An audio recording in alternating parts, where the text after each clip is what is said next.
तीन चीजें हमें किसी की नहीं चाहिए।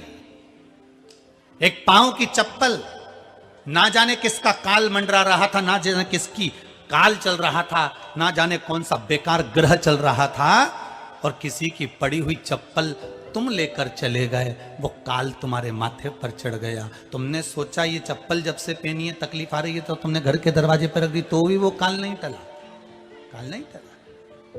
कई लोग कहते हैं हमारी चप्पल चली गई तो हम क्या करें, इसलिए हम दूसरे की ले गए। हम क्या करें उसमें, ले जाओ, मना नहीं है। आपका मन पड़े आप तो पूरे मोहल्ले की ले जाओ।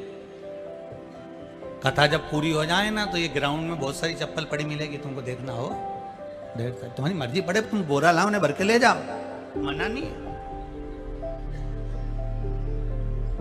पर नीति है किसी की चप्पल। और एक मांग का टीका किसी का नहीं चाहिए। ना जाने कौन सी घड़ी में कौन से पल उसकी मांग से नीचे उतरा था, और वो घड़ी और पल में कहीं हमारा ना उतर जाए। हमें किसी का मांग का टीका नहीं चाहिए, हमें नहीं चाहिए। हमें किसी की चप्पल भी नहीं चाहिए, और एक किसी का, जम के बोलिए जरा, छाता। किसी से ये मत कहना कि पानी गिर रहा है तो तुम्हारा छाता देना, मैं बाद में भेज दूंगी। वो छाता लेकर आप घर चले गए, छाते में, चप्पल में, इसमें काल का प्रभाव। इसलिए कोई जब मरता है या कोई उद्यापन करते हैं हम, तो उसमें पद जो दिया जाता है, उस पद में चप्पल, छाता, ये बहुत जरूरी चीज है। बोलो देते कि नहीं देते? पद में चप्पल और छाता जरूर जाते हैं। नहीं तो सोचो ये चप्पल और छाते का क्या काम था साहब, जब मरने के बाद ये चप्पल छाता दिया ने, उद्यापन करो तो चप्पल छाता, तो इसमें काल रहता है कि हमको ये नहीं चाहिए।